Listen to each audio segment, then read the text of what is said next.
7 men looked at Clara Tate and walked away. James Aldred was the 8th and the only one who stayed.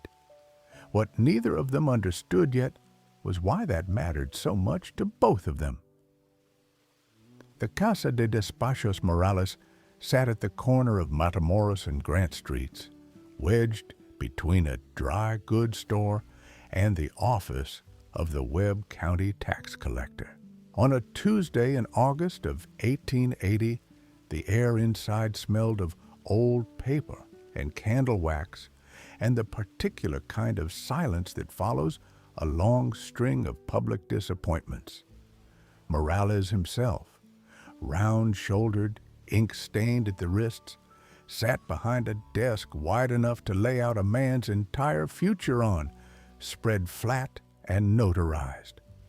He had read the same contract terms aloud 7 times in the past 3 weeks. Each time, the man across the desk had thanked him politely and found his way back out the door. Clara Tate sat in the chair to the left, spine straight, hands folded over a leather satchel in her lap. She did not look at the empty chair to her right. She had stopped doing that after the 3rd refusal. She was 33 years old. Her dress was clean and pressed despite the heat. Her hair was dark and pinned with a severity that had nothing to do with fashion and everything to do with the kind of woman who had learned to leave nothing loose for anyone to pull at. Laredo had seen her walk these streets for 6 weeks now, to the notary office, to the dry goods store, to the post office, back again. And the general consensus of the town was that she was proud for a widow without property and stubborn for a woman without options. She was, in fact, exactly as proud and stubborn as the situation required. The door opened. The man who came through it brought dust with him. Not the kind a man picks up in town, but the kind that settles into the creases of a coat after 2 days on a horse. He was tall enough to have to angle his hat through the frame. 44 years old, though he wore some of those years harder than others. His face was the color of red clay dried in the sun, and there were lines at the corners of his eyes that had not come from laughing. He had no badge. There was nothing on his chest where a badge might have been, only a slight asymmetry in the fall of his coat, the way a man still reaches for something that isn't there. He looked at Morales. He looked briefly at Clara. He pulled out the empty chair and sat down. "James Aldred," he said. "Yes, sir, I have your name." Morales unfolded the contract and smoothed it against the desk with his palm. "Shall I read the terms aloud?" "No need." Morales paused. "Standard practice is to—" "I can read." James picked up the document. He read it the way a man reads a bill of sale, straight through without lingering, his eyes moving down the columns of text with the careful attention of someone checking for hidden costs rather than looking for reasons to leave. He set it down. He picked up the pen Morales had placed at the edge of the desk. He signed. Morales blinked. He reached for the contract and turned it to verify the signature, as though he suspected some clerical error, as though there were a version of the name that would make more sense than what he was looking at. Clara had not moved, but her eyes had shifted to James Aldred's hands the moment he picked up the pen, and they had not moved away since. The 7 who said no had not acted alone. Ernst Kessler was 60 years old and had not done anything alone in 20 years. He owned the largest ranch in Webb County and approximately a third of its debts, which amounted to the same thing. He had not needed to raise his voice. He had only needed to make it known, quietly over a card game here and a handshake at the feed store there, that any man who signed a contract with the Tate widow would find his supply agreements with the Kessler operation suddenly and inconveniently unavailable. 3 of the 7 had debts to Kessler directly. 2 of them ran stores that sold to his ranch hands. 1 of them had a brother Kessler had helped out of a legal difficulty 4 years prior. The 7th was simply afraid of him, which was the most honest reason of all. None of them had told Clara why they left. They had given her the usual language: other obligations, poor timing, the matter of her late husband's debts, the difficulty of her circumstances. They had been almost gentle about it. That was the part that stayed with her in the hours after each refusal. The gentleness. How a man could smile and tip his hat and leave you standing there with nothing, and do it so carefully that you couldn't even be angry at the leaving. You could only be angry at what it meant. What it meant was this: Kessler had decided she was a problem that would solve itself if given enough time and enough silence.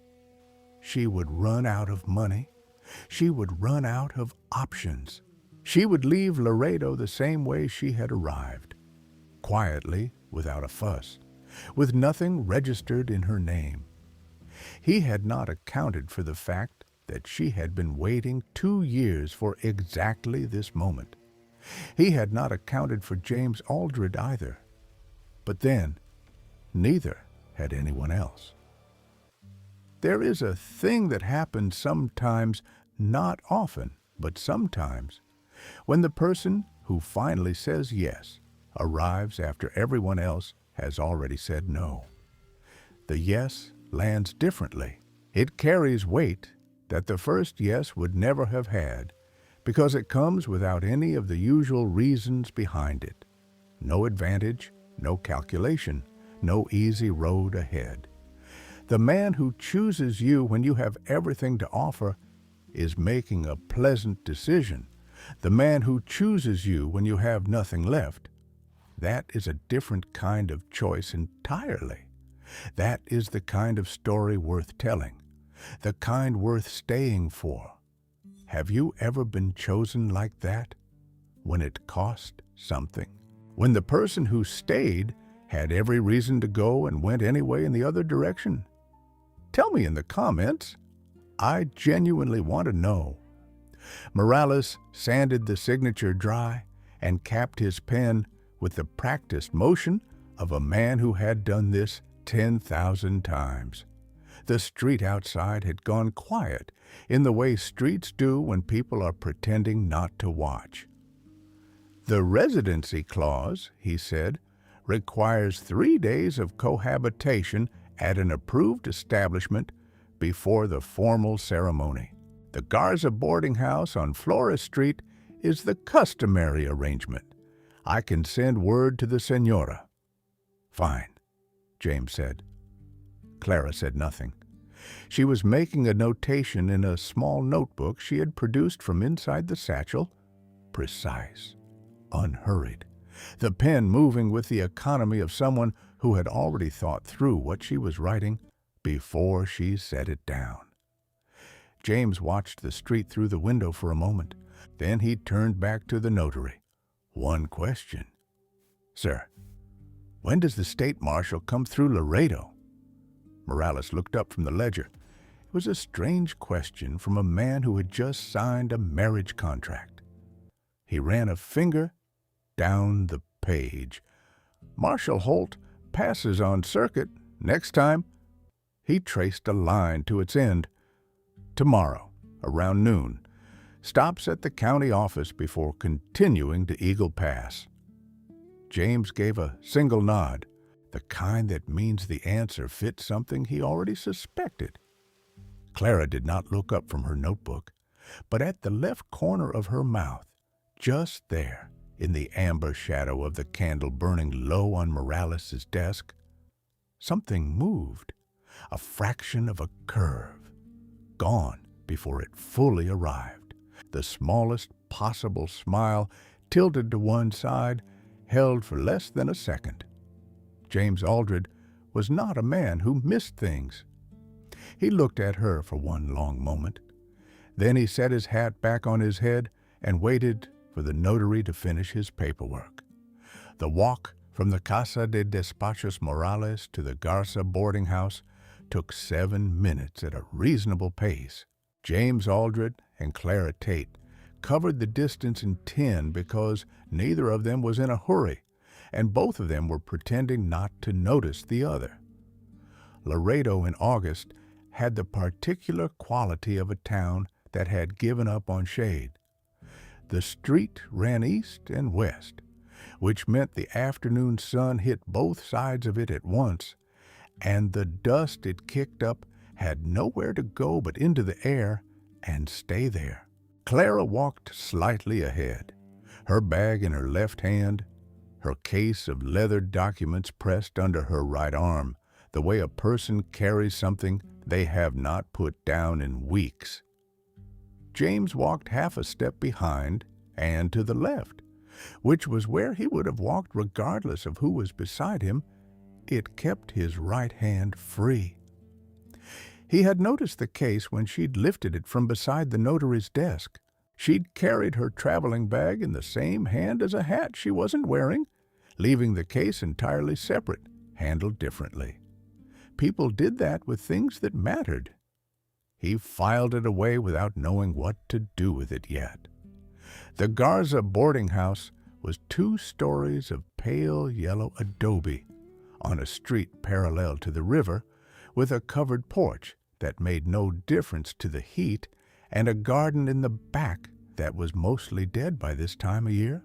Senora Garza met them at the door, a small woman of 60 who had clearly already been informed of the situation and had decided to treat it as an ordinary commercial arrangement, which James respected. The rooms were on the 2nd floor, across the hall from each other. The hall itself was narrow enough that 2 people couldn't pass without one of them turning sideways.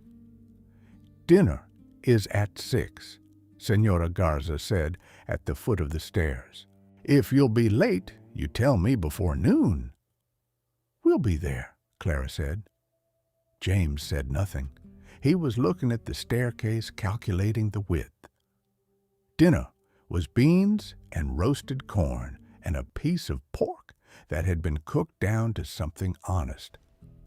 The dining room seated 8, but that evening it held only James, Clara, and a traveling salesman from San Antonio named Garrett, who talked about dry goods for 30 minutes without being asked, and then excused himself early. The absence he left behind was almost comfortable. Clara poured water from the pitcher between them without asking if he wanted any. He drank it.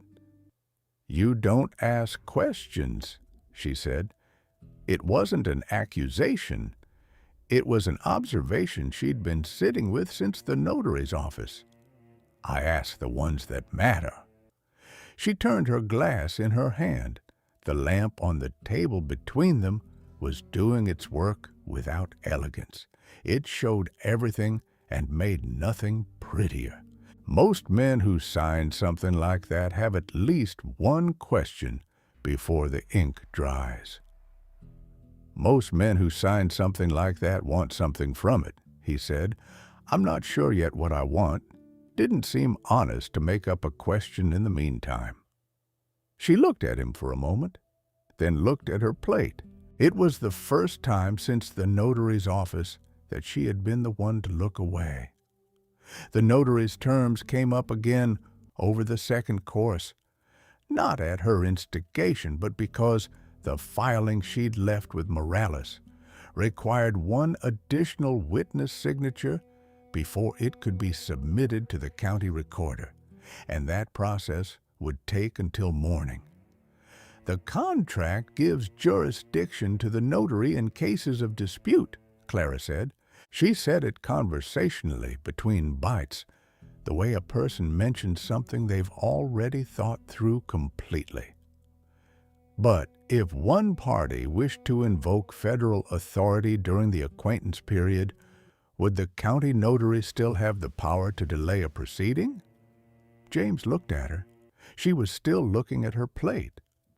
"That's not something a woman filing a contract of acquaintance normally needs to know," he said. "No," she agreed. "It isn't." He said nothing.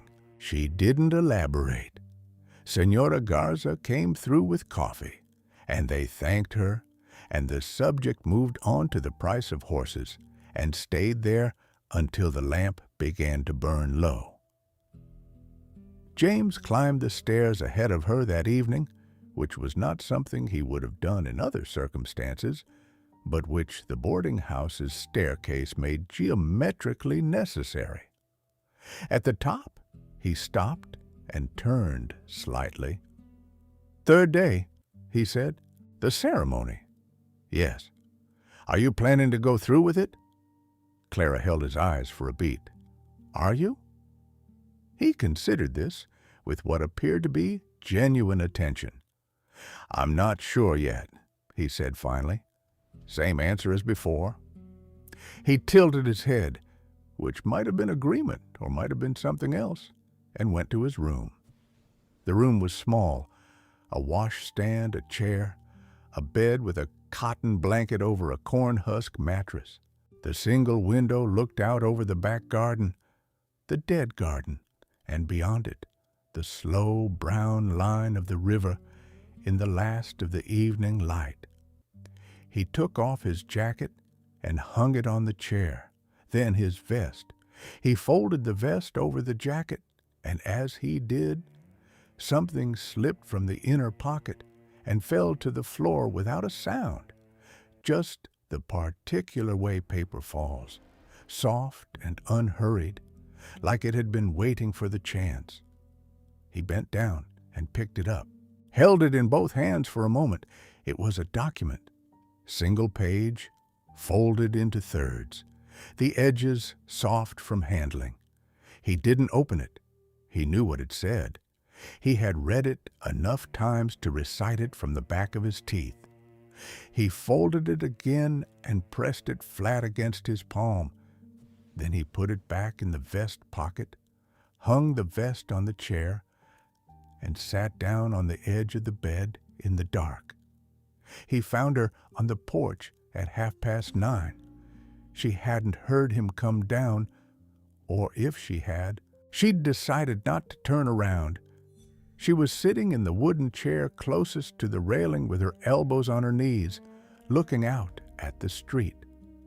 The gas lamps along the main road were lit, casting long orange shapes onto the dust, and somewhere 2 streets over a dog was practicing being unhappy. The heat had let up by 3 or 4 degrees, which in Laredo in August was as close to relief as the night got.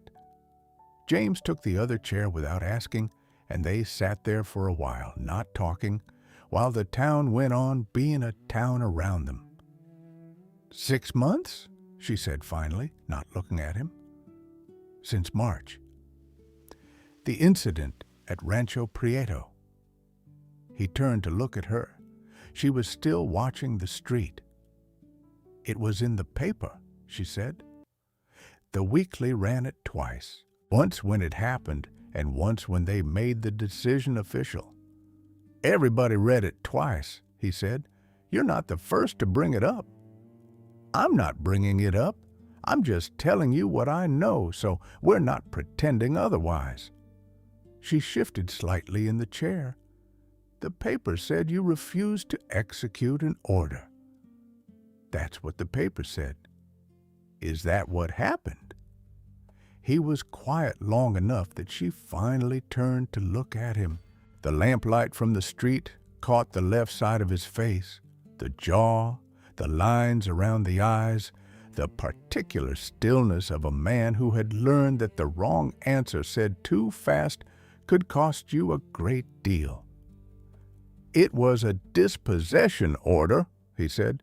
3 families, land they'd worked for 12 years, good land, water rights and all. The deed transfer had been filed by a man named Pruitt 3 weeks earlier, through a banking arrangement so complicated that half the county office couldn't follow it. The families hadn't been notified. The notation in the ledger was wrong by a digit that might or might not have been an accident. He paused. I was supposed to remove them by sundown. And you didn't. And I didn't. The dog 2 streets over gave up or got tired. The silence that followed was the kind that feels louder than the noise that preceded it. The commander said the deed was legal, James continued. He said I had no standing to question a civil transfer and that my job was to execute lawful orders. He was technically correct on both counts. He looked at his hands. I was given 3 days to reconsider. I didn't reconsider. On the 4th day, they took the badge. Publicly, she said, in the plaza. Yes. Something moved in his voice. Not grief, but the particular flatness of a man who has made a thing into a fact so that it cannot hurt him anymore. 12 years of service, 6 of them as ranger. Clara was quiet. Then, do you still have the order? The question was so specific that it landed differently from the others. Not like something she was wondering, but like something she already knew the answer to and was checking. He looked at her. The paper doesn't say anything about an order, he said. It says I refuse to comply with instructions from a superior officer. I know. I was asking about the order itself, whether you kept it. She met his eyes and didn't look away. In the lamplight, her face was composed in a way that suggested she had been practicing composure for a long time and had gotten quite good at it. He did not answer, which was, in its way, an answer. He went back upstairs before 11. Clara stayed on the porch another quarter hour, long enough for the street to go quiet and for the last of the wagon traffic to clear. Then she rose, went inside, climbed the stairs. At the top of the landing, she stopped. From the room across the hall, his room, she could hear a sound she hadn't expected. Low, barely audible, not music, not movement. Her name. No, not her name. A name. She stood in the hallway with one hand on the wall and listened. He was reading something aloud, barely above a whisper. Just 2 or 3 words at a time, then a pause, then 2 or 3 more. The cadence of a man working through a list. She knew that cadence. She had used it herself. She heard a word she recognized, then another. Harlan, Boone. 2 of the Ranchero family heads from Rancho Prieto. She knew their names because she had looked up the incident, the full incident, not just what the paper printed. She knew them because one of them had corresponded with her father's former attorney. She knew them because everything connected if you pulled the right thread far enough back. She did not move. She did not breathe more than she had to. He said the names the way a man says things he has memorized against his will, not reciting, just maintaining, keeping count of something, the way you keep count of things you owe. She heard the paper fold, then silence. She went to her room.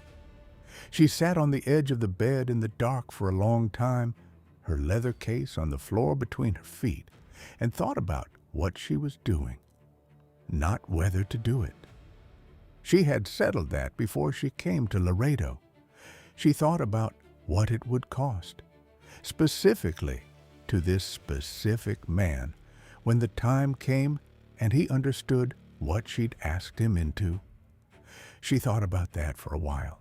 Then she lay down without undressing and did not sleep until nearly morning. She was in the kitchen when he came downstairs, not cooking, or not primarily cooking. She had made coffee, which was already done, and she had set a pan of cornbread on the stove that would be ready in 20 minutes. But she was also standing at the kitchen window with the leather case open on the table behind her, and she had a letter in her hand that she folded and replaced in the case the moment she heard his step on the last stair. He noted this without remarking on it. He poured himself coffee. The kitchen was at the back of the house, looking out over what remained of the garden, and beyond it, the long, flat drop toward the river. The morning was already working up to something serious, cloudless, white at the edges of the sky, the kind of day that gives you fair warning early. They ate at the kitchen table, just the two of them, Senora Garza having already breakfasted, and the salesman from San Antonio having checked out at dawn. The cornbread was good. "The family's at Rancho Prieto," James said. He hadn't decided to say it ahead of time. He just said it, and the thing was out. Clara's coffee cup stopped on the way to her mouth. She set it down. "You know them," he said, not a question. "I know of them." A pause. "I looked into the deed transfer after I read the article, the banking arrangement that was used to file the transfer. There were similar arrangements used in the county 3 years before. Different names, different parcel, but the same structure, the same digit error in the notation." He looked at her. "I'm familiar with that structure," she said, "because it was used on my father's property in 1877. He put his cup down. The kitchen was quiet, except for the sound of the cornbread doing what it was going to do in the pan. "Tell me the name," he said. She told him. They walked out of the Garza house at 9 in the morning without having discussed where they were going. They went south by instinct or habit. South in Laredo led eventually to the river, which led eventually to the crossing, which led to Mexico, and the clear acknowledgement that you were leaving something behind. Neither of them was going to Mexico. They turned east on Convent Street and walked along the back of the town, past the church and the dry goods and the building that had once been a school and was now a storage facility for someone's grain. After about 20 minutes, the road thinned out. The buildings got farther apart, and then, past a copse of scrub mesquite on the left, the ground opened up, flat, brushy, running all the way to a line of new fencing that cut across what had been, until 3 years ago, a working ranch. Clara stopped at the road's edge. She didn't say anything. She stood with her hands at her sides, looking at the fence line. The wire was bright and new, too new for the land it was on, which was old and tired-looking, and had the quality of ground that had been worked hard and then left. Beyond the fence, far back, a windmill stood at an angle that suggested no one had maintained it recently. Beside the windmill, a lean-to, a few cattle, thin cattle, not Kessler cattle, probably squatters or leftover, stood at the near fence and looked at them with the particular blankness of cattle who have seen too many people walking past and none of them staying. James stood beside her. He did not ask what she was looking at. He could read the fence line. He could read the windmill. He could read the way she was standing absolutely still, hands at her sides, looking at a thing that had been taken from someone and knowing exactly what that felt like. He had not known yesterday that he could read her. He was beginning to realize that he could. "How old were you?" he said. 31. "And the documentation, complete, notarized, witnessed. My father was careful. He didn't trust banks, and he didn't trust county clerks, and he turned out to be right about both." She paused. The case has been in the county recorder's files for 2 years, waiting for someone with standing to push it forward. I've been looking for that someone for most of those 2 years. A single cloud was moving across the sky from the west, too thin to offer shade, just enough to change the light slightly. The cattle at the fence lost interest and walked away. 7 men, James said. 6 of them are on Kessler's payroll in one way or another. The 7th is just afraid. Her voice was flat when she said it, not bitter, just accurate. I'm not angry about it. Fear's a reasonable response to a man like Kessler. It's the same response my father had for too long. He turned to look at her. And the 8th? He said. She didn't answer right away. She kept her eyes on the fence line for another moment, as if she were finishing a thought she'd started before he'd said anything. I'm still working that out, she said finally. They were back at the boarding house by early afternoon. James went to his room. Clara went to hers.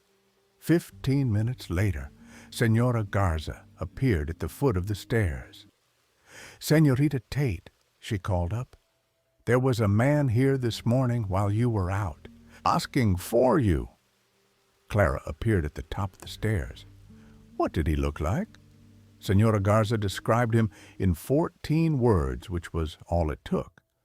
Clara's expression did not change, but her right hand, hanging at her side, closed slowly into a loose fist. Did he leave a message? No, just his name. He said his name was Hollins. She found him in the hallway, not looking for her, or not appearing to look for her. He was coming out of his room as she came out of hers, and they met in the narrow space between their doors with the particular awkward precision of 2 people who had spent 2 days learning each other's rhythms without admitting they were doing it. The name Hollins means something to you, he said. Rafe Hollins, he's Kessler's man. She was still holding the strap of the leather case. She hadn't let go of it since Senora Garza had spoken the name. He comes first. Before anything happens, Hollins comes. You expected him? Not this soon. She looked at the staircase. I thought we had until tomorrow morning at the earliest. The state delegate doesn't arrive until noon. I don't understand why he'd move before. She stopped, recalculated. Unless someone told him sooner than I thought. Unless one of the 7 men sent word. James leaned against the wall of the hallway, not alarmed, observing. He had the quality she had noticed of a man who processed difficulty by becoming quieter rather than louder, like a fire that burns lower when the wind picks up instead of being put out by it. Start from the beginning, he said. We have until noon tomorrow. Start from the beginning. She looked at him for a moment. Then she went to her room, and he followed, and she set the leather case on the bed and opened it. The case held 23 pages of documents, organized in the order she intended to present them. She laid them out on the bed in that order while she talked. And James stood at the foot of the bed and listened without interrupting. He listened the way she had listened to him on the porch the night before, not politely, but actually following the structure of it. His eyes moved from her face to the documents and back as she spoke. The story was this. In 1877, her father, William Tate, rancher, Webb County, Texas, had received notice of a lien against his property from a banking intermediary in San Antonio. The lien was based on a promissory note he had never signed. The note bore his name and something close to his signature, close enough that the county recorder's office had accepted it without contest. Her father had contested it through 3 different attorneys over 18 months and lost each time. In June of 1879, he had surrendered the property and the debt and moved to his sister's house in Victoria, where he died 3 months later, at 61 years old, of the kind of things that happen to a man when the thing that held him together is taken away. The note was forged, Clara said. She had said it enough times that it came out level. I have a statement from the attorney who drafted the original deed, the actual deed, my father's deed, attesting that no lien existed at the time of signing.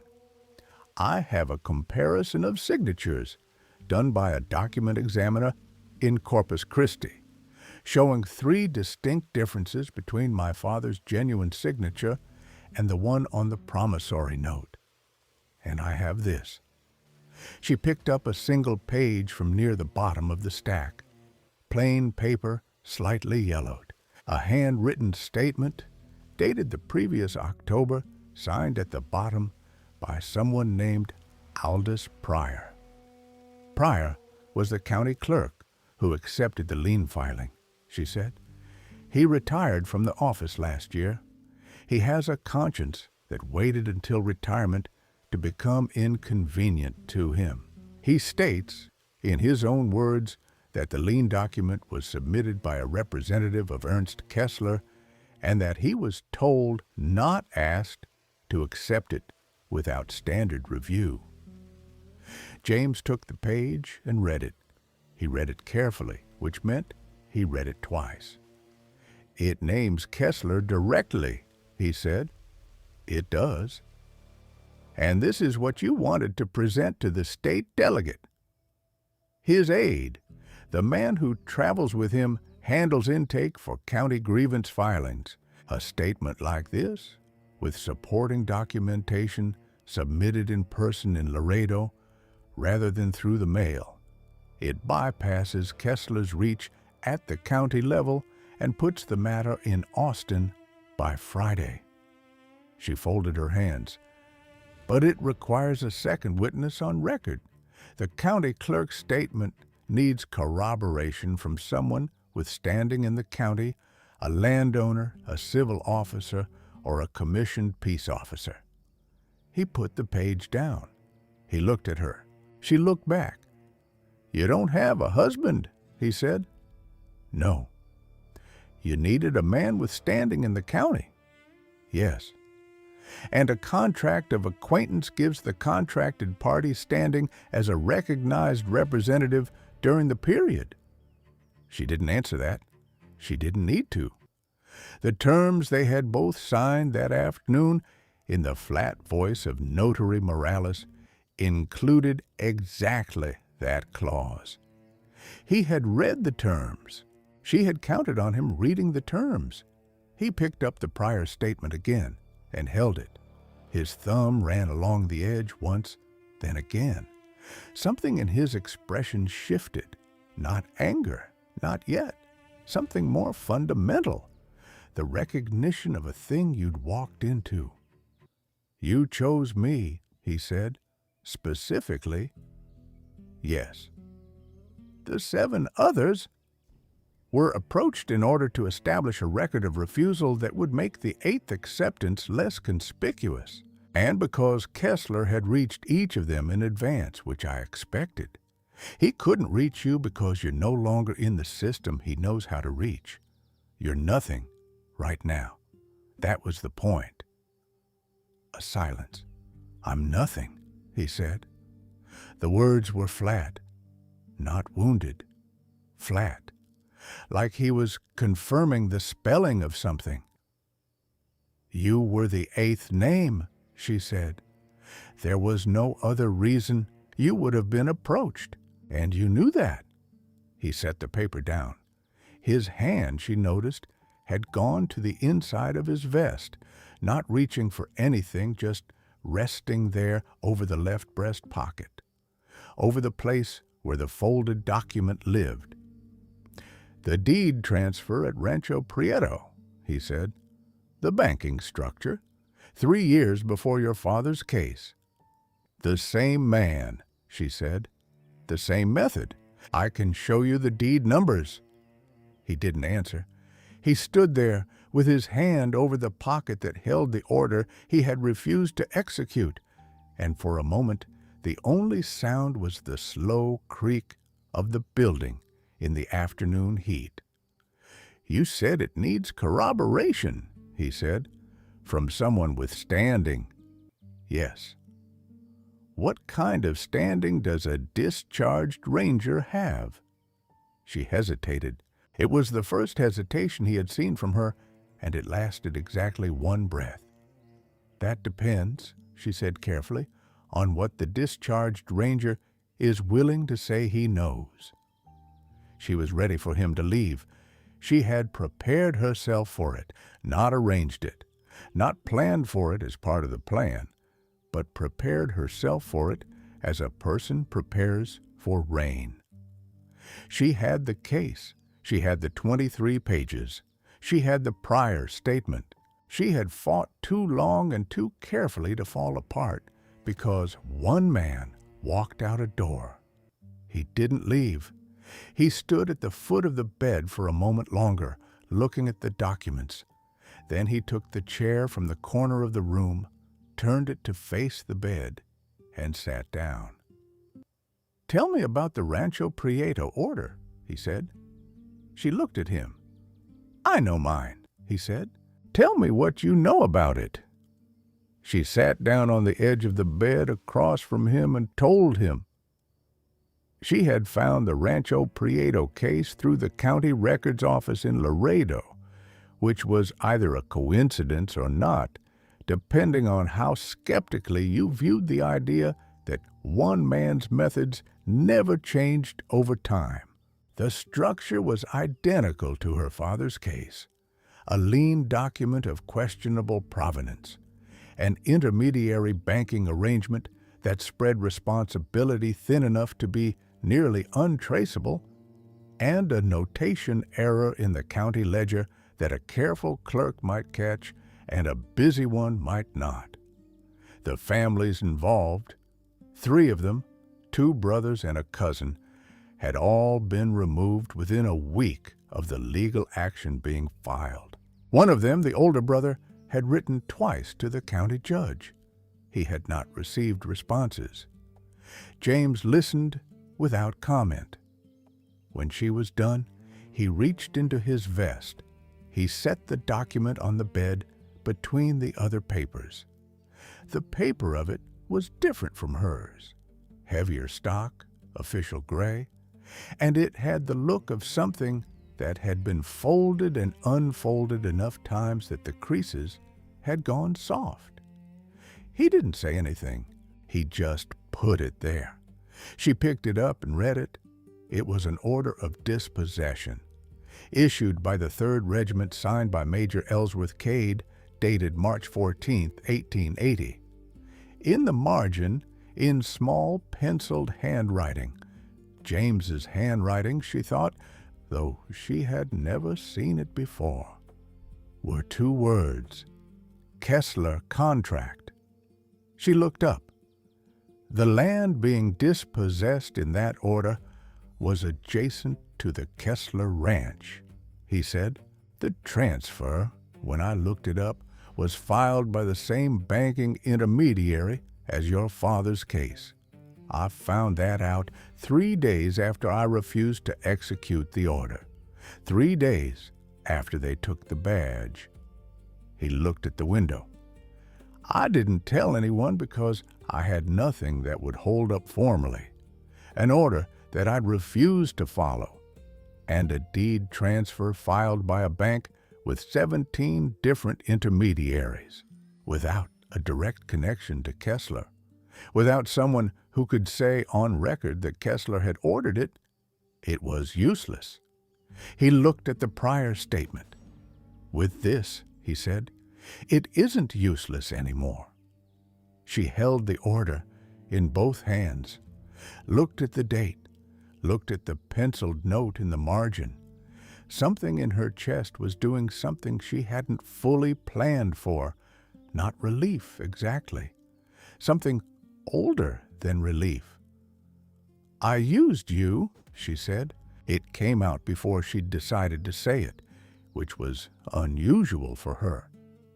"I need you to know that I knew what I was doing, and I did it deliberately." "I know. And I need you to know that when I looked up the Rancho Prieto incident, I read about what happened in the plaza in March, how it was done." She set the order down carefully, precisely aligned with the edge of the other documents. "I'm sorry for the way that was done to you. Whatever reason you had for refusing that order, you had it. I know that now more than I did before." He looked at her for a long time. The room was quiet. Not the comfortable quiet of people who are accustomed to each other, but the particular quiet of people who have said something true and are waiting to see what the truth does. "You picked me," he said, not angry, not even accusing, just precise. "Out of everyone in this county who had standing, you found the one man Kessler couldn't press. Yes. And then you approached me the way you'd approach any contract, as if it were nothing. I didn't know how else to approach you. I've been doing this alone for 2 years. I know how to plan things. I'm less certain how to—" She stopped, tried again. "I'm less certain how to ask for things." Something in his expression shifted. It was small, the way he held his jaw, the way his eyes moved, but she was watching, and she caught it. "You said it needs corroboration," he said, "from a peace officer or a civil officer." "Former ranger counts, under county statute, section 12. You checked twice." He stood up, not leaving. She could tell the difference now, between the way he stood to leave and the way he stood to think. He went to the window and looked out at the back garden, which at this hour was just yellow scrub and hard ground and a line of fencing that needed mending.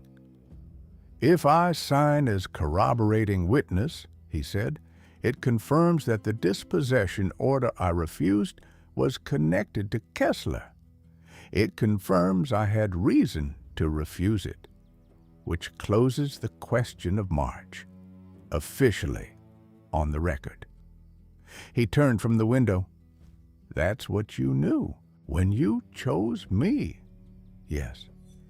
And it also means the document I've been carrying for 6 months becomes evidence in a case I can't take back."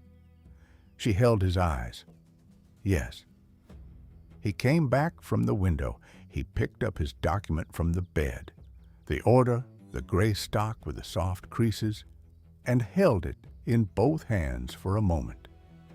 Then he set it back down in the middle of all her papers, and something in the way he placed it said more than either of them had managed to say with words. "I'll sign," he said. She didn't say thank you. She suspected he would have found it offensive. Instead, she gathered the documents carefully, in the correct order, and returned them to the leather case one by one.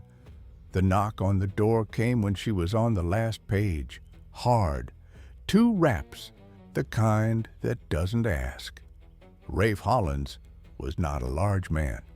He was slightly below middle height, with a kind of build that came from being careful about how much he ate and where he went. He had a good hat, a clean shirt, and the easy manner of someone who had spent a long time delivering bad news on behalf of other people and had learned how to make it feel like a conversation. He introduced himself to James, who had opened the door with a handshake and a name. "I work for Ernst Kessler," he said. "I understand you're the gentleman who signed a contract with Miss Tate." "I am," James said. He did not step aside to let Hollins in. "Mr. Kessler thought it might be useful for the 2 of you to have a conversation. He's aware of Miss Tate's case against the county recorder's office, and he'd like to clarify a few things before they go any further."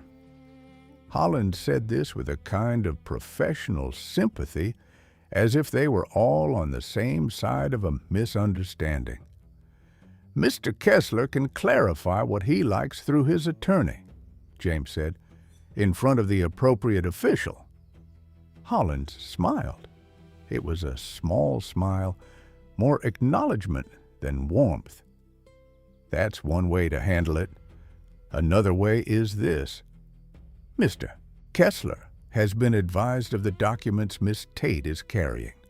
He's also aware that the notary on file for your contract of acquaintance received an inquiry this afternoon about the terms, and he wants you to know, both of you, that the county clerk's statement is contested, that Mr. Pryor, upon reflection, doesn't believe his recollection is accurate, that there are 3 witnesses who can attest the lien document was received through standard procedure."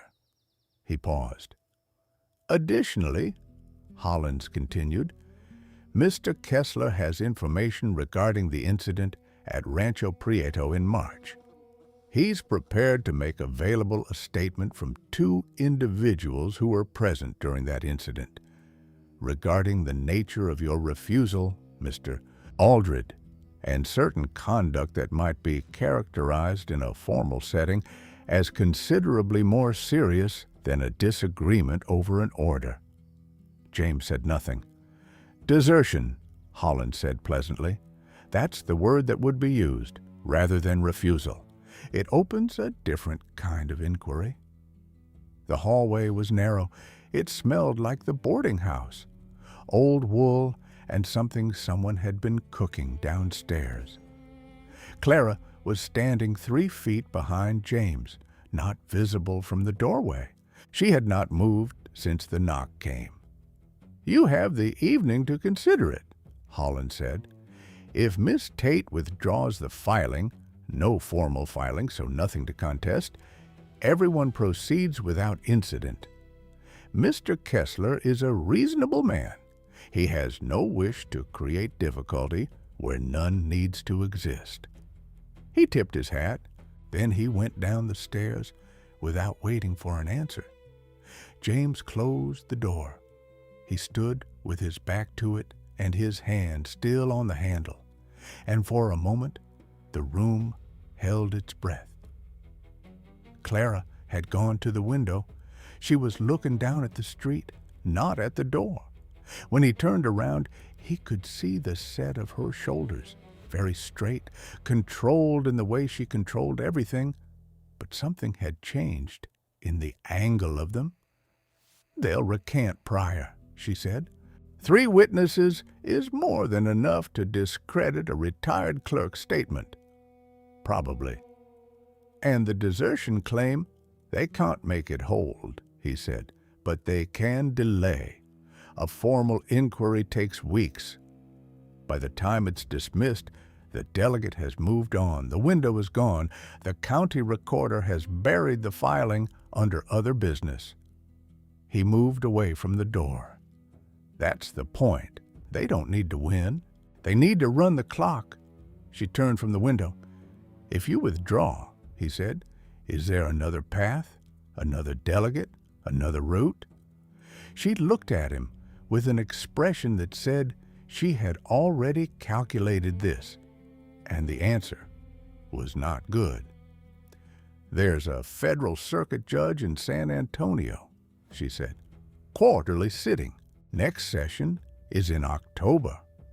Can you sustain yourself here until October?" A pause that lasted 1 second too long.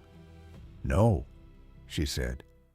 He sat down in the chair he had pulled from the corner of her room earlier, and the chair creaked under him with the particular sound of cheap furniture being asked to carry more than it was designed for. He sat there with his elbows on his knees and looked at the floor. He thought about the plaza in March, the sun on the flagstones, hot already at 9 in the morning, the commander's face, that particular careful blankness of a man exercising authority in public, the badge in his hand hand it over. 12 years of weight in a 4-inch piece of stamped metal.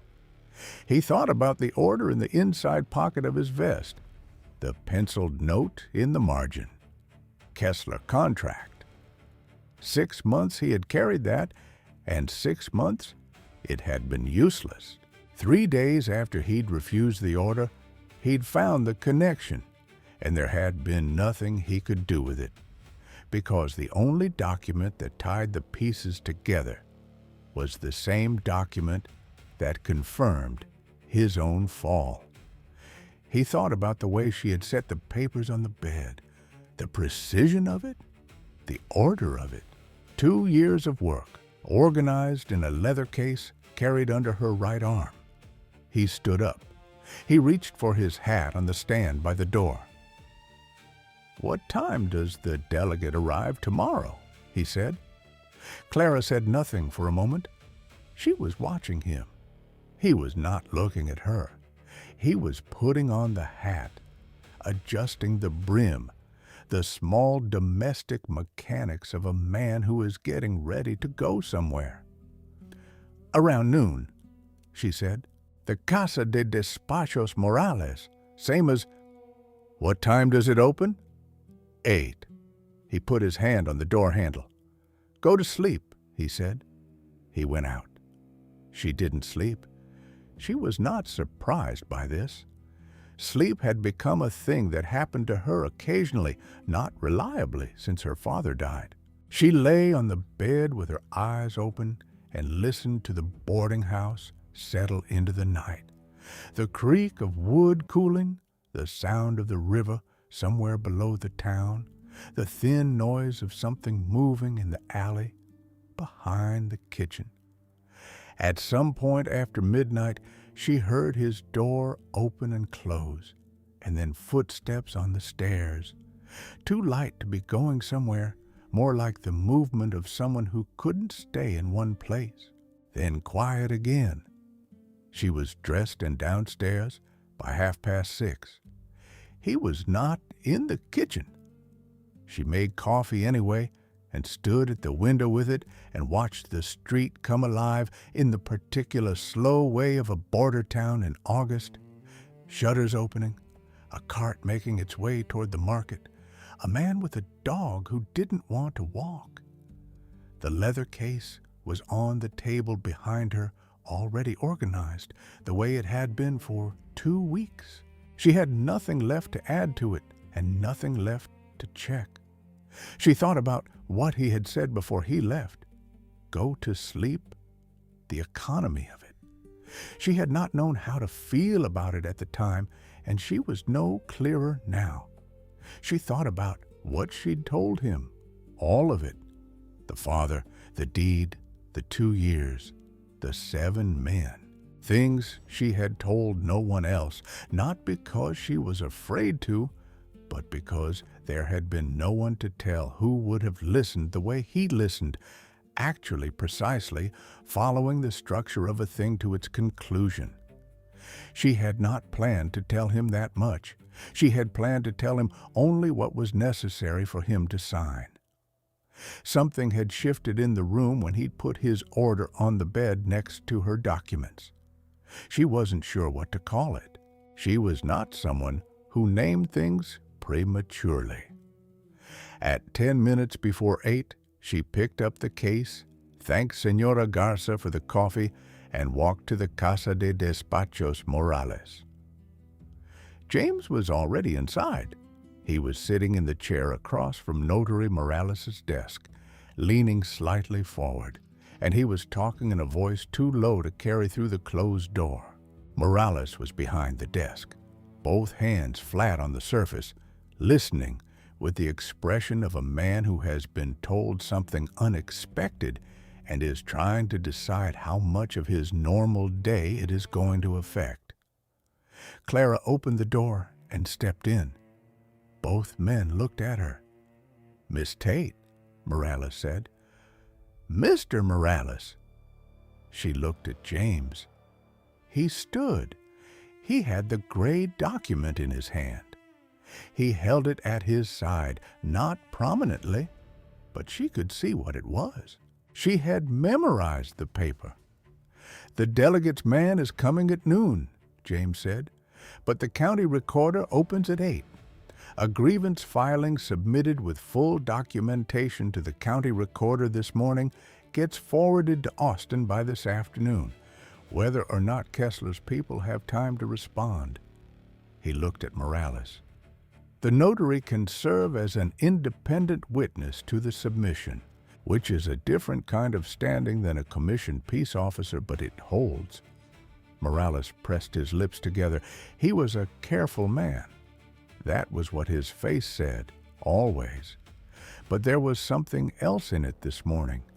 The look of someone who had been making small choices for a long time, each one defensible, and who was now being handed a moment where the defensible choice and the right one were the same. "I can witness the submission," Morales said. "And I'll serve as the corroborating signatory," James said. He set the order on the desk. "Under Section 12 of County Statute, a former commissioned officer can serve as corroborating witness in a civil grievance proceeding. The discharge occurred less than a year ago and wasn't criminal in nature. I've already looked it up." He looked at the order on the desk, the gray document, the penciled notation, the soft crease down the center. "The order I was given in March," he said, "connects Kessler to the dispossession of property at Rancho Prieto through the same banking intermediary named in the Tate family case. I refused the order on the day it was issued. I've carried the document since then." He pushed it slightly toward the center of the desk. "If I use it as corroborating evidence in Miss Tate's filing, it becomes part of the record. That means I can't use it later to contest my own discharge. That path closes." He looked at Clara. She looked at him. She didn't say don't. She didn't tell him he didn't have to. He knew he didn't have to. That was the point of it. That he did it anyway, the way he had done it the first time, in the plaza in March, when he could have just executed the order and kept everything he'd worked 12 years for. Some debts can't be paid in silver, only in truth. He held her eyes for one more moment. Then he turned back to the desk and signed his name at the bottom of the corroborating statement, where the notary indicated. The pen sound was very loud in the quiet room. Morales walked the filing to the county recorder's office himself, which was 2 buildings down. They were back in the Casa de Despachos Morales by 10:30, the filing submitted and recorded, when the door opened and a man in a traveling coat came in who was clearly not Rafe Hollins and equally clearly not a local. The state delegate's aide arrived 90 minutes early, which had apparently been his custom for years, and which no one in Laredo had thought to mention. He took one look at the notary's copy of the filing and asked for a formal meeting.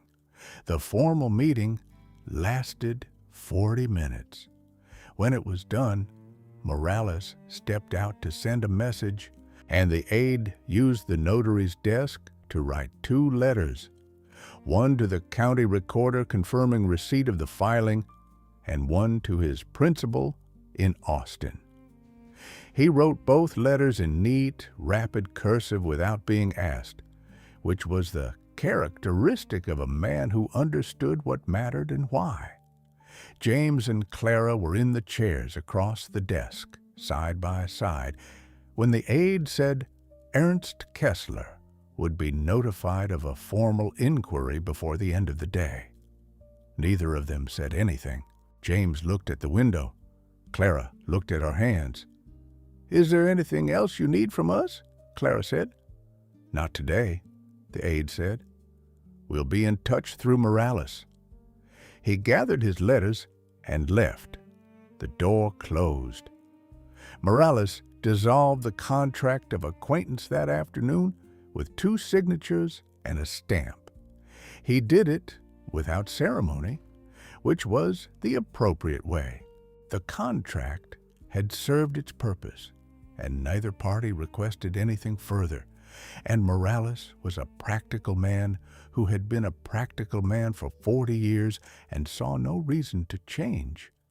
James signed the dissolution first. Clara signed it second.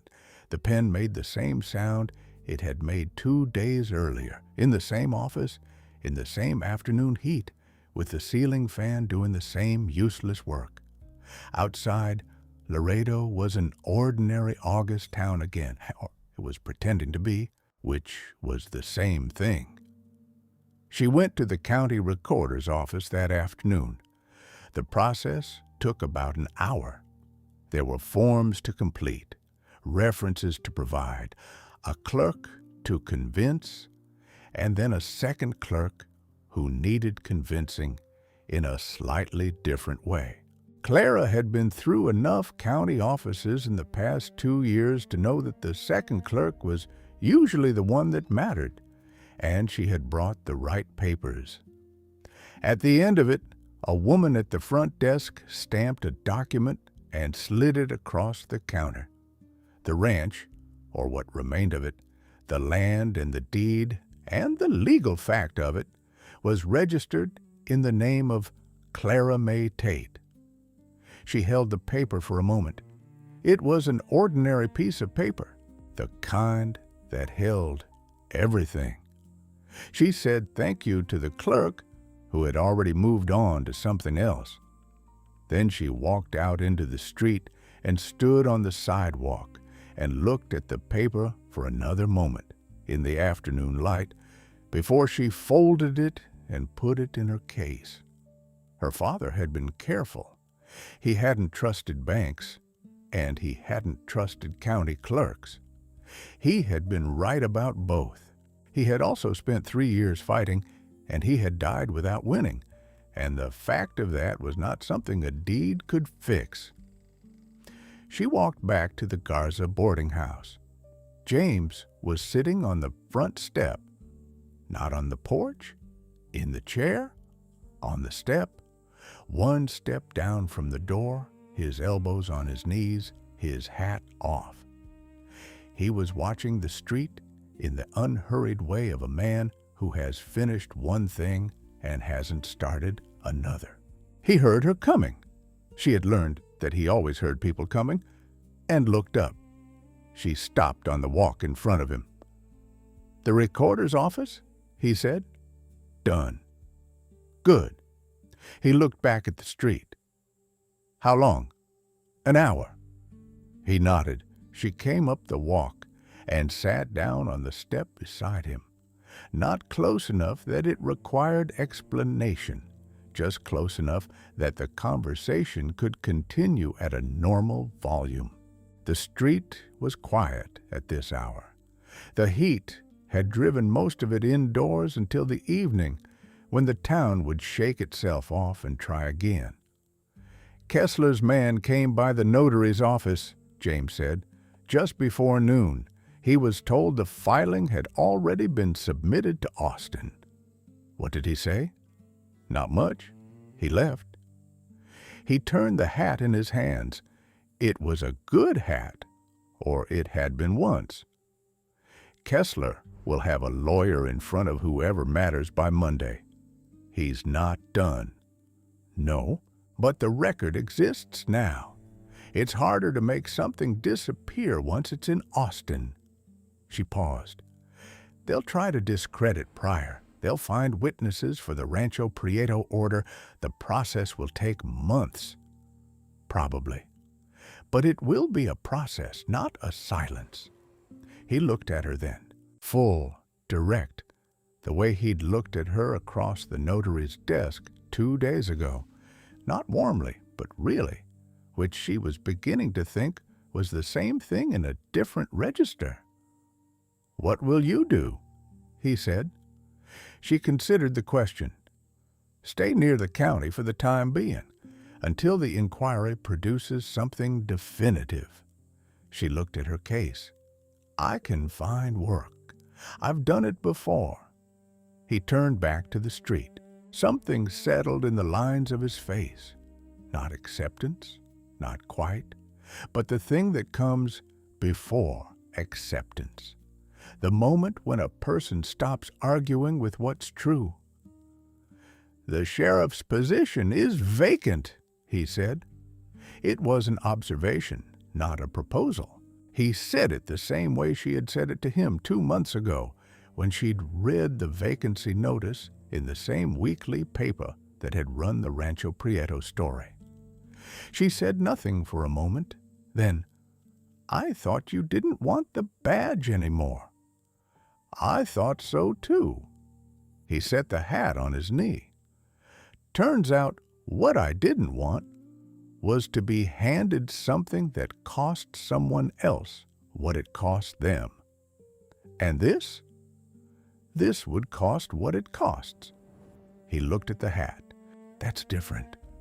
She thought about that for a moment, about the difference between a thing given and a thing earned, about the particular quality of doing something at cost and having the cost be worth it.